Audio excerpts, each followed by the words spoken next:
या देवी सर्वभूतेषु मातृरूपेण संस्थिता नमस्तस्यै नमस्तस्यै नमस्तस्यै नमो नमः। सप्तशती पाठ नवा अध्याय निशुंभवध ध्यान। मैं अर्धनारीश्वर के श्री विग्रह की निरंतर शरण लेती हूँ। उसका वर्ण बंदूक पुष्प और सुवर्ण के समान रक्त पीत मिश्रित है।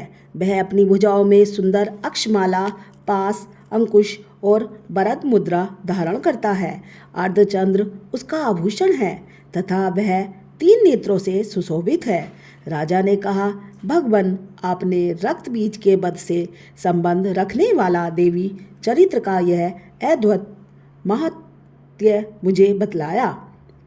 अब रक्त बीज के मारे जाने पर अत्यंत क्रोध में भरे हुए शुंभ और निशुंभ ने जो कर्म किया उसे मैं सुनना चाहता हूँ। ऋषि कहते हैं, राजन, मैं रक्त बीज तथा अन्य दैत्यों के मारे जाने पर शुंभ और निशुंभ के क्रोध की सीमा न रही। अपनी विशाल सेना इस प्रकार मारी जाती देख निशुंभ अमरस में भरकर देवी की ओर दौड़ा।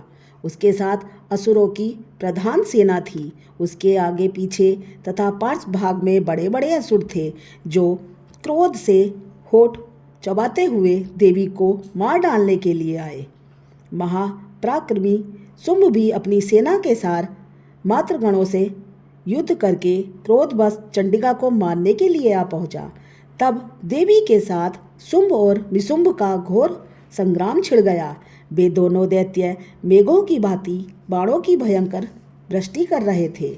उन दोनों के चलाए हुए बाणों को चंडिका ने अपने बाणों के समूह से तुरंत काट डाला और शस्त्र समूहों की वर्षा करके उन दोनों दैत्यपतियों के अंगों पर भी चोट पहुंचाई। निशुंभ ने तीखी तलवार और चमकती हुई ढाल लेकर देवी के श्रेष्ठ वाहन सिंह के मस्तक पर प्रहार किया। अपने वाहन को चोट पहुंचने पर देवी ने शुरूप नामक बाण से निशुंभ की श्रेष्ठ तलवार तुरंत ही काट डाली और उसकी ढाल को भी, जिसमें 8 चांद जड़े थे, खंड खंड कर दिया। ढाल और तलवार के कट जाने पर उस असुर ने शक्ति चलाई, किंतु सामने आने पर देवी ने चक्र से उसके भी 2 टुकड़े कर दिए। अब तो निशुंभ क्रोध से जल उठा और उस दानव ने देवी को मारने के लिए शूल उठाया, किंतु देवी ने समीप आने पर उसे भी मुक्के से मारकर चूर्ण कर दिया। तब उसने गदा घुमाकर चंडी के ऊपर चलाई, परंतु वह भी देवी के त्रिशूल से कटकर भस्म हो गई। तदंतर दैत्यराज निशुंभ को फरसा हाथ में लेकर आते देख देवी ने बाण समूहों से घायल कर धरती पर सुला दिया। उस भयंकर पराक्रमी भाई निशुंभ के घराशायी हो जाने पर शुंभ को बड़ा क्रोध हुआ और अंबिका का वध करने के लिए वह आगे बढ़ा। रथ पर बैठे बैठे ही उत्तम आयुधों से सुशोभित अपनी बड़ी बड़ी 8 अनुपम भुजाओं से समूचे आकाश को ढककर वह अद्भुत शोभा पाने लगा। उसे आते देख देवी ने शंख बजाया और धनुष की प्रत्यांगा भी अत्यंत दुस्सह शब्द किया। साथ ही अपने घंटे के शब्द से, जो समस्त दैत्य सैनिकों का तेज नष्ट करने वाला था, संपूर्ण दिशाओं को व्याप्त कर दिया। तदंतर सिंह ने भी अपनी दहाड़ से, जिसे सुनकर बड़े बड़े गजराजों का महान मद दूर हो जाता था, आकाश, पृथ्वी और 10 दिशाओं को गुंजा दिया। फिर काली ने आकाश में उछलकर अपने दोनों हाथों से पृथ्वी पर आघात किया। उससे ऐसा भयंकर शब्द हुआ जिससे पहले के सभी शब्द शांत हो गए। तत्पश्चात शिवदूती ने दैत्यों के लिए अमंगलजनक अट्टहास किया। इन शब्दों को सुनकर समस्त असुर थर्रा उठे, किंतु शुंभ को बड़ा क्रोध हुआ। उस समय देवी ने जब शुंभ को लक्ष्य करके कहा, ओ दुरात्मन, खड़ा रह। तभी आकाश में खड़े हुए देवता बोल उठे, जय हो, जय हो। शुंभ ने वहां आकर ज्वालाओं से युक्त अत्यंत भयानक शक्ति चलाई। अग्रम में पर्वत के समान आती हुई उस शक्ति को देवी ने बड़े भारी लूके से दूर हटा दिया। उस समय शुंभ के सिंहनाद से तीनों लोक गूंज उठे।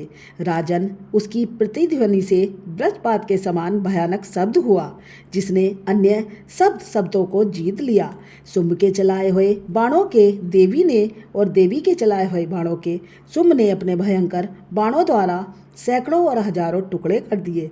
तब क्रोध में भरी हुई चंडिका ने शुंभ को शूल से मारा। उसके आघात से मूर्छित हो वह पृथ्वी पर गिर पड़ा। इतने में ही निशुंभ को चेतना हुई और उसने धनुष हाथ में लेकर बाणों द्वारा देवी काली तथा सिंह को घायल कर डाला। फिर उस दैत्यराज ने 10,000 बाहें बनाकर चक्रों के प्रहार से चंडिका को आच्छादित कर दिया। तब दुर्गम पीड़ा का नाश करने वाली भगवती दुर्गा ने कुपित होकर अपने बाणों से उन चक्रों तथा बाणों को काट गिराया। यह देख निशुंभ दैत्य सेना के साथ चंडिका का वध करने के लिए हाथ में गदा लेकर बड़े वेग से दौड़ा। उसके आते ही चंडी ने तीखी धार वाली तलवार से उसकी गदा को शीघ्र ही काट डाला। तब उसने शूल हाथों में ले लिया। देवताओं को पीड़ा देने वाले निशुंभ को शूल हाथ में लिए आते देख चंडिका ने वेग से चलाए हुए अपने शूल से उसकी छाती छेद डाली। शूल से विदीर्ण हो जाने पर उसकी छाती से एक दूसरा महाबली एवं महापराक्रमी पुरुष खड़ी रह कहता हुआ निकला। उस निकलते हुए पुरुष की बात सुनकर देवी ने ठठाकर हंस पड़ी और खड़क से उन्होंने उसका मस्तक काट डाला। फिर तो वह पृथ्वी पर गिर पड़ा। तदंतर सिंह अपनी दाढ़ों से असुरों की गर्दन कुचलने खाने लगा। यह बड़ा भयंकर दृश्य था। उधर काली तथा शिवदूती ने भी अन्याय दैत्यों का भक्षण आरंभ किया। कुमारी की शक्ति से विदूर्ण होकर कितने ही महादैत्य नष्ट हो गए। ब्रह्माणी के मंत्रपूत जल से निस्तेज होकर कितने ही भाग खड़े हुए। कितने ही दैत्य माहेश्वरी के त्रिशूल से छिन्न भिन्न हो घराशायी हो गए। बाराही के थुथुन के आघात से कितनों का पृथ्वी पर कचुम्बर निकल गया। वैष्णवी ने भी अपने चक्र से दानवों के टुकड़े टुकड़े कर डाले। इंद्री के हाथ से छूटे हुए वज्र से भी कितने ही प्राणों से हाथ धो बैठे। कुछ असुर नष्ट हो गए, कुछ उस महायुद्ध से भाग गए तथा कितने ही काली शिवद्योति तथा सिंह के ग्रास बन गए। ओम 9वां अध्याय पूरा हुआ। ओम 10वां अध्याय शुभ वध। ध्यान। मैं मस्तक पर अर्धचंद्र धारण करने वाली शिव शक्ति स्वरूपा भगवती कामेश्वरी का हृदय से चिंतन करती हूँ। वे तपाए हुए सुवर्ण के समान सुंदर हैं। सूर्य, चंद्रमा और अग्नि, ये ही 3 उनके नेत्र हैं तथा वे अपने मनोहर हाथों में धनुष, बाण, अंकुश, पाश और शूल धारण किए हुए हैं। ऋषि कहते हैं, राजन, अपने प्राणों के समान प्यारे भाई निशुंभ को मारा गया देख तथा सारी सेना का संहार होता जान शुंभ ने कुपित होकर कहा, दुष्ट दुर्गे, तू बड़ी माननी बनी हुई है, किंतु दूसरी स्त्रियों के बल का सहारा लेकर लड़ती है। तू घमंड ना दिखा। दुर्गे, तू बल के अभिमान में आकर झूठ मूठ का घमंड ना दिखा। देवी बोली, ओ दुष्ट, मैं अकेली ही हूँ। इस संसार में मेरे सिवा दूसरी कौन है? देख, ये मेरी ही विभूतियाँ हैं, अतः मुझ में ही प्रवेश कर रही हैं। तदंतर ब्रह्माणी आदि समस्त देवियां अंबिका देवी के शरीर में लीन हो गई। उस समय केवल अंबिका देवी ही रह गई। देवी बोली, मैं अपनी ऐश्वर्य शक्ति से अनेकों रूपों में यहाँ उपस्थित हुई थी। उन सब रूपों को मैंने समेट लिया। अब अकेले ही युद्ध में खड़ी हूँ, तू भी स्थिर हो जा। ऋषि कहते हैं, तदंतर देवी और शुंभ दोनों में सब देवताओं तथा दानवों के देखते देखते भयंकर युद्ध छिड़ गया। बाणों की वर्षा तथा तीखे शस्त्रों एवं दारुण अस्त्रों के प्रहार के कारण उन दोनों का युद्ध सब लोगों के लिए बड़ा भयानक प्रतीत हुआ। उस समय अंबिका देवी ने जो सैकड़ों दिव्य अस्त्र छोड़े, उन्हें दैत्यराज शुंभ ने उनके निवारक अस्त्रों द्वारा काट डाला। इसी प्रकार शुंभ ने भी जो दिव्य अस्त्र चलाए, उन्हें परमेश्वरी ने भयंकर हुंकार शब्द के उच्चारण आदि द्वारा खिलवाड़ में ही नष्ट कर डाला। तब उस असुर ने सैकड़ों बाणों से देवी को आच्छादित कर दिया। यह देख क्रोध में भरी हुई उन देवी ने भी बाण मारकर उनका धनुष काट डाला। धनुष कट जाने पर फिर दैत्यराज ने शक्ति हाथ में ली, किंतु देवी ने चक्र से उसके हाथ की शक्ति को भी काट गिराया। तत्पश्चात दैत्यों के स्वामी सुम्भ ने 100 चांद वाली चमकती हुई ढाल और तलवार हाथों में ले उस समय देवी पर धावा किया। उसके आते ही चंडिका ने अपने धनुष से छोड़े हुए तीखे बाणों द्वारा उसकी सूर्य किरणों के समान उज्ज्वल ढाल और तलवार को तुरंत काट दिया। फिर उस दैत्य के घोड़े और सारथी मारे गए। धनुष तो पहले ही कट चुका था, अब उसने अंबिका को मारने के लिए उद्यत हो भयंकर मुदगर हाथ में लिया। उसे आते देख देवी ने अपने तीक्ष्ण बाणों से उसका मुदगर भी काट डाला। तिस पर भी वह असुर मुक्का तान कर बड़े बेग से देवी की ओर झपटा। उस दैत्यराज ने देवी की छाती में मुक्का मारा, तब उन देवी ने भी उसकी छाती में एक चाटा जड़ा। देवी का थप्पड़ खाकर दैत्यराज शुंभ पृथ्वी पर गिर पड़ा, किंतु पुनः सहसा पुनः उठकर खड़ा हो गया। फिर वह उछला और देवी को ऊपर ले जाकर आकाश में खड़ा हो गया। तब चंडिका आकाश में भी बिना किसी आधार के शुंभ के साथ युद्ध करने लगी। उस समय दैत्य और चंडिका आकाश में एक दूसरे से लड़ने लगे। उनका वह युद्ध पहले सिद्ध और मुनियों को विस्मय में डालने वाला हुआ। फिर अंबिका ने शुंभ के साथ बहुत देर तक युद्ध करने के पश्चात उसे उठाकर घुमाया और पृथ्वी पर पटक दिया। पटके जाने पर पृथ्वी पर आने के बाद वह दुष्टात्मा दैत्य पुनः चंडिका का वध करने के लिए उनकी ओर बड़े वेग से दौड़ा। तब समस्त दैत्यों के राजा शुंभ को अपनी ओर आते देख देवी ने त्रिशूल से उसकी छाती छेद कर उसे पृथ्वी पर गिरा दिया।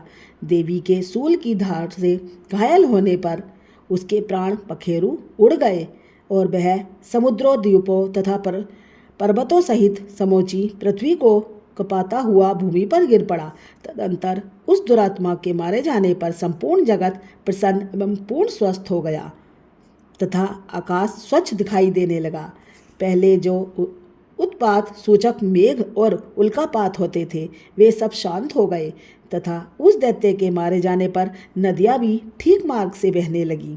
उस समय शुंभ की मृत्यु के बाद संपूर्ण देवताओं का हृदय हर्ष से भर गया और गंधर्वगण मधुर गीत गाने लगे।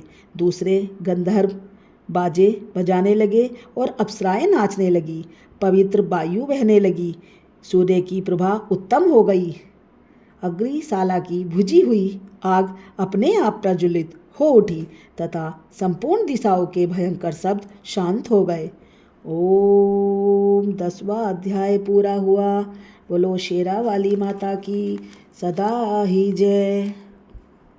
क्षमा प्रार्थना। परमेश्वरी, मेरे द्वारा दिन रात सहस्त्रों अपराध होते रहते हैं। यह मेरा दास है, यह समझकर मेरे उन अपराधों को तुम कृपा पूर्वक क्षमा करो। परमेश्वरी, मैं आवाहन नहीं जानती, विसर्जन करना नहीं जानती तथा पूजा करने का ढंग भी नहीं जानती। क्षमा करो देवी सुरेश्वरी, मैंने जो मंत्रहीन, क्रियाहीन और भक्तिहीन पूजन किया है वह सब आपकी कृपा से पूर्ण हो। सैकड़ों अपराध करके भी जो तुम्हारी शरण में जा जगदम्ब कह पुकारता है उसे वह गति प्राप्त होती है जो ब्रह्मादि देवताओं के लिए भी सुलभ नहीं है। जगदम्बे, मैं अपराधी हूँ किंतु तुम्हारी शरण में आई हूँ। इस समय दया का पात्र हूँ। तुम चाहो जैसा चाहो वैसा करो। देवी परमेश्वरी, अज्ञान से, भूल से अथवा बुद्धि भ्रांत होने के कारण मैंने जो न्यूनता या अधिकता कर दी है वह सब क्षमा करो और प्रसन्न हो जाओ। सच्चिदानंद रूपा परमेश्वरी, जगन माता कामेश्वरी, तुम प्रेम पूर्वक मेरी यह पूजा स्वीकार करो और मुझ पर प्रसन्न रहो। देवी सुरेश्वरी, तुम गोपनीय से गोपनीय वस्तु की रक्षा करने वाली हो। मेरे निवेदन किए हुए इस जप को ग्रहण करो। हे माँ, तुम्हारी कृपा से मुझे सिद्धि प्राप्त हो। ओम।